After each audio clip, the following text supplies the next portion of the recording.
Hello guys and welcome back to Shikha Classes.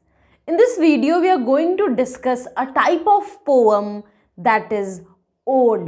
Now ode basically एक तरह का lyric है. तो ode को समझने से पहले हम लिरिक के बारे में जान लेते हैं.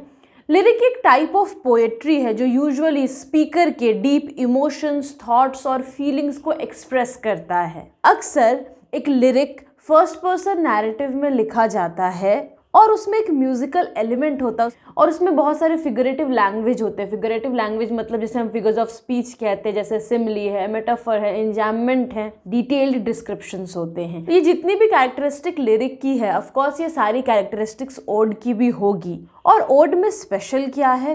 तो यूजुअली वो किसी एक पर्सन को, प्लेस को या थिंग या किसी आइडिया को रेफर करता है. उसको डायरेक्ट या कभी कभी इनडायरेक्ट भी एड्रेस किया जाता है. और हम कह सकते हैं कि ओड एक तरह का सेरेमोनियल पोएम है. ना what is a ceremonial poem? तो एक इस तरह की कविता, एक इस तरह का पोएम जिसे हम इंपॉर्टेंट रिलीजियस या सोशल ओकेजन्स में परफॉर्म की जाती हैं. स्पेशली उसकी दो क्वालिटीज़ के कारण. एक कि एक ओड का सोफिस्टिकेटेड स्टाइल में लिखा जाना और दूसरा उसमें एक बहुत ही ग्रैंड पोएटिक स्टाइल होता है. दूसरी कैरेक्टरिस्टिक हम ओड में डाल सकते हैं कि इसकी स्टैंजा को कोई फिक्स्ड लेंथ नहीं होता. In an ode stanza forms में वैरी. इस वीडियो में हम ओड के डिफरेंट डिफिनेशंस पढ़ेंगे. ये आपको जो भी डिफिनेशन बेहतर लगे आप उसको याद कर सकते हैं. पहले आप सारे डिफिनेशंस देख लीजिए. We can say that ode is a lyric poem that uses a formal tone. Means जो इसमें लैंग्वेज यूज होगा, जो टोन यूज होगा वो फॉर्मल होगा. और इस पोएम का मकसद क्या होता है? टू प्रेज समवन और समथिंग. किसी चीज़ या किसी इंसान की प्रशंसा करना या उसको ये कविता डेडिकेट कर देना. ओड जिसे डेडिकेट किया जाता है या जिसकी प्रशंसा उस कविता में की जाती है उसे दाऊ से या यू से रेफर किया जाता है. Thou is the archaic word, old English word for you. जैसे ode to the west wind, उसमें वेस्ट विंड के बारे में बहुत सारी बड़ी बड़ी बातें कही गई हैं. तो उसमें दाऊ वर्ड से ही हम वेस्ट विंड को रेफर कर रहे हैं, एज इफ पोएट ये मान रहे हों कि वेस्ट विंड कोई लिविंग थिंग हो जो उनके सामने खड़ा हो और उसके सामने ही वो उसकी प्रशंसा कर रहे हैं. तो जिन चीज़ों की प्रशंसा एक पोएट अपने ओड में करता है वो चीज़ें कहीं ना कहीं से या तो उसे इंस्पायर की होती हैं या फिर पोएट को वो इंटरेस्टिंग साउंड करती हैं. इस बात को भी समझने के लिए हम ode to the west wind का ही एग्जाम्पल लेते हैं. बहुत सारे लोग ये कहते हैं कि पीबी शेली ने ये पोएम अपने बेटे के मरने के बाद लिखा था. तो इसमें उन्होंने बेसिकली क्या बताने की कोशिश की है कि वेस्ट विंड सब कुछ को डिस्ट्रॉय कर देता है. वो जब ऑटम सीजन में आता है सारे पत्ते झड़ जाते हैं, लेकिन फिर जब सीजन चेंज होता है और स्प्रिंग आता है, जो बीज लाइफलेस पड़ी होती है उसमें से जिंदगी निकलती है, एक नया पौधा निकलता है. तो कहीं ना कहीं वो अपने मन को ये सांत्वना देने की कोशिश कर रहे होंगे उन सारे एग्जाम्पल्स से कि उनका बेटा भले ही मर गया हो पर अंत दुख की बात नहीं, क्योंकि अंत के बाद हमेशा एक नई और खूबसूरत शुरुआत होती है. या हम इस तरह से भी ओड को डिफाइन कर सकते हैं. Ode is a poem that expresses a writer's thoughts and feelings. किस चीज़ के बारे में? तो किसी खास पर्सन के बारे में या किसी खास चीज़ के बारे में जिसको वो एज अ सब्जेक्ट यूज़ करता है. और यूजुअली वो जो कुछ भी लिखता है उस ओड में वो इस तरह से उसमें लिखता है एज इफ वो उसी पर्सन या उसी चीज़ को एड्रेस कर रहा हो. या हम ये भी कह सकते हैं कि ओड एक तरह का पोएम है जिसमें कोई इंसान अपने strong feeling of love and respect को शो करता है. वो लव या रेस्पेक्ट जो से किसी इंसान के लिए हो या किसी चीज़ के लिए हो. जैसे एक ओड है an ode to my mother. इसमें पोएट ने अपनी माँ के प्रति जो उनके दिल में प्यार और इज्जत है उसे बहुत ही अच्छे से एक्सप्रेस किया है. Odes are often used to praise और ग्लोरीफाई अ पर्सन और इवेंट. एज एन एग्जाम्पल आप ले सकते हो ode on a Grecian urn and ode to a nightingale. दोनों जॉन कीट्स ने लिखा है. Now let's understand the origin. ये स्टाइल बेसिकली ग्रीस में ओरिजिनेट किया. शुरू में इसे पब्लिकली परफॉर्म किया जाता था स्टेज पर. यूजुअली ये एथलीट्स के विक्ट्रीज को सेलिब्रेट करते थे. मतलब जो लोग गेम्स खेलते थे और उसमें जीतते थे उन्हें एज हीरोज़ दिखाया जाता था इन सॉन्ग्स के थ्रू. बाद में चलकर ये poetic form English romantic poets ने भी अपना लिया, उसे यूज़ किया और वो ओड्स को यूज़ करने लगे टू एक्सप्रेस देयर इमोशंस, और अपने इमोशंस को एक्सप्रेस करने के लिए जब वो ओड फॉर्म ऑफ पोइट्री को यूज़ करते थे तो उसमें वो बहुत ही रिच और डिस्क्रिप्टिव लैंग्वेजेस यूज़ करते थे। और हम आज ओड को यूज़ करते हैं, दिस स्टाइल ऑफ पोइट्री को यूज़ करते हैं प्रेज़ को डिनोट करने के लिए, जो किसी के अंदर बहुत ही स्ट्रॉन्ग इमोशंस हो जाए किसी दूसरे चीज़ या इंसान के प्रति, उसके लिए दिल में बहुत गहरी इज्जत हो। और जो मॉडर्न ओड पोएम्स होते हैं वो काफ़ी इवॉल्व किए हैं और इस वजह से वो डिफरेंट स्टाइल्स और डिफरेंट फॉर्म्स में लिखे जाते हैं। एंशिएंट ग्रीस में जब ये फॉर्म ओरिजिनेट किया था, इस पोएम के साथ म्यूज़िक भी होता था। In fact ode word Greek word से आया है, that Greek word is aeidein, जिसका मतलब होता है टू सिंग, गाना या कोई चैंट करना। यूजुअली ओड्स के 3 टाइप्स होते हैं, एक पिंडेरिक ओड, एक होराशियन ओड और एक इर्रेगुलर ओड, जिसे काउलियन ओड भी बोला जाता है। इससे पहले कि इन टाइप्स ऑफ ओड के बारे में हम डिटेल में पढ़ें, एक ट्रेडिशनल ओड के स्ट्रक्चर को समझते हैं। तो ट्रेडिशनल ओड्स को 3 सेक्शंस या 3 स्टैंजाज में आप कह सकते हो बांटा जाता है। जो फर्स्ट सेक्शन है या फर्स्ट स्टैंजा है उसे स्ट्रोफी कहते हैं, जो सेकंड पार्ट या सेकंड स्टैंजा है उसे एंटीस्ट्रोफी कहते हैं, and third part is called the इपोड। और जैसा कि मैंने आपको बताया कि पहले ये ओड्स स्टेज पे परफॉर्म किए जाते थे, तो जब ये स्ट्रोफी सेक्शन आता था तो जो कोरस परफॉर्म कर रहा है स्टेज पर, जो ग्रुप ऑफ पीपल परफॉर्म कर रहे हैं इस ओड को, वो स्टेज के लेफ़्ट से राइट जाते थे, इस पार्ट को रिसाइट करते थे, बोलते थे। यूजुअली स्ट्रोफी में 2 या 2 से ज़्यादा लाइंस होते हैं जिसे रिपीट किया जाता है एक यूनिट में। मान लीजिए अगर 2 लाइन है या 3 लाइन है तो बार बार वो 3 लाइन को रिपीट किया जाएगा।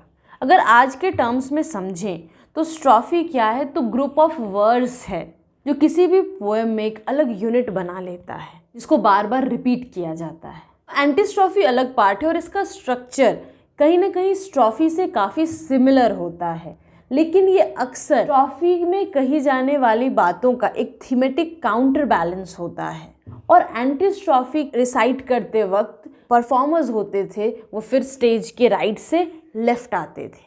Now the third and the last section was called the epoड। यूजुअली इसका स्ट्रक्चर स्ट्रोफी और एंटीस्ट्रोफी से एकदम अलग होता था, इसका मीटर लेंथ सब अलग होता था, और इस पार्ट को रिसाइट करने के लिए परफॉर्मर्स स्टेज के सेंटर में आ जाते थे। और ओड का ये सेक्शन यानी कि द इपोड, वो किसी भी ओड के मेन आइडिया का समरी होता था, उसका कंक्लूजन होता था।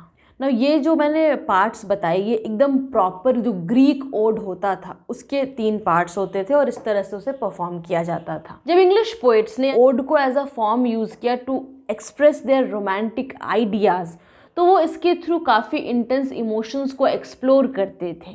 तो romantic odes traditional Greek odes से थोड़े डिफरेंट होते थे in terms of form and metre, लेकिन वर्स स्ट्रक्चर के फॉर्म में वो सभी ट्रेडिशनल ओड्स से मिलते जुलते होते थे। तो चलिए अब टाइप्स ऑफ ओड को हम डिटेल में पढ़ते हैं। The first one is Pindaric odd.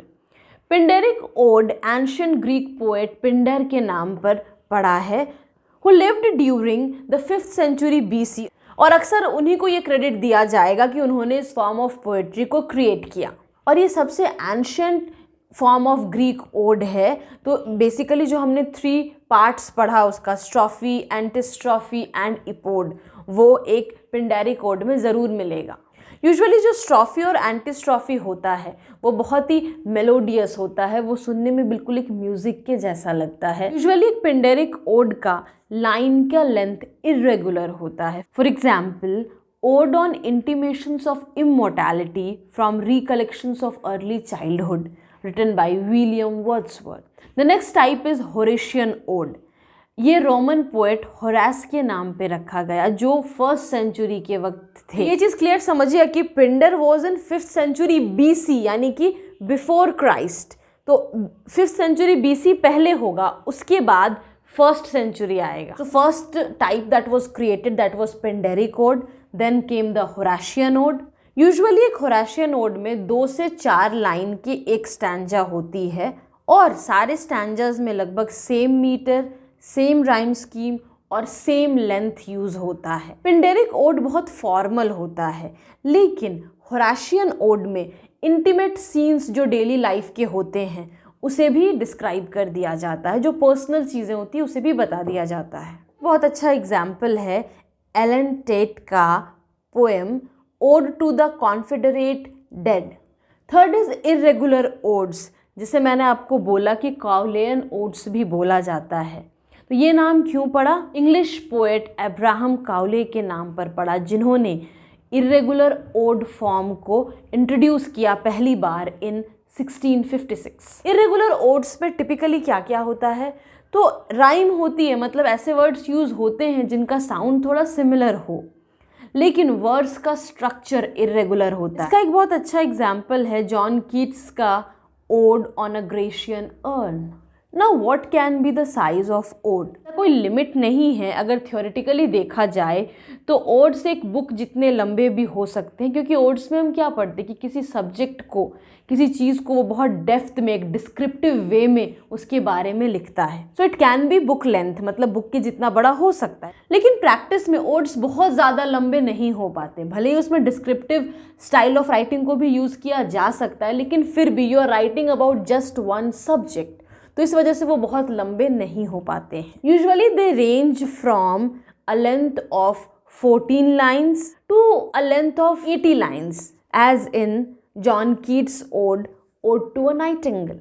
Greek tradition के ओड के बारे में हम एक बात और जानते हैं, that in ancient Greek tradition एक ओड को कंसिडर किया जाता था as a form of formal public invocation. Invocation means the act of asking for help. जैसे आप एडमंड स्पेंसर का इपिथेलेमियन पढ़ेंगे, जो उन्होंने अपनी ब्राइड, अपनी दुल्हन एलिजाबेथ बॉयल को एड्रेस करते हुए लिखा है, और कब लिखा था? अपने वेडिंग डे पे लिखा था इन 1594। तो वो म्यूजेस को पहले इन्वोक करते हैं, उनसे हेल्प मांगते हैं कि एक नई जर्नी में शुरू करने जा रहा हूँ, शादी करने जा रहा हूँ, तो आप प्लीज़ मुझे ब्लेस कीजिएगा, मेरी वाइफ को ब्लेस कीजिएगा और ये जर्नी अच्छे से चलती रहे। सो गाइज, अगर आपको ये पूरा टॉपिक अच्छे से समझ में आ गया हो और आप मुझे फाइनेंशियली सपोर्ट करना चाहते हो, this is my QR code and the UPI ID is mentioned in the description as well as here. So you can send whatever amount you wish to as a token of help or appreciation. If you like the video, don't forget to hit the like button, share this video with your friends. और हाँ, अगर आपके सामने कोई doubts रह गए हों तो काइंडली आप कमेंट सेक्शन में लिखकर पूछिए, या फिर आप मुझे मेल कर सकते हैं, इंस्टा या फेसबुक पर मैसेज भी कर सकते हैं। सभी का लिंक नीचे डिस्क्रिप्शन में दिया हुआ है। See you in the next video with a new topic. Till then, keep smiling. Have wonderful days.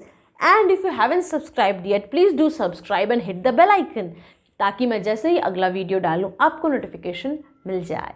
Thanks a lot.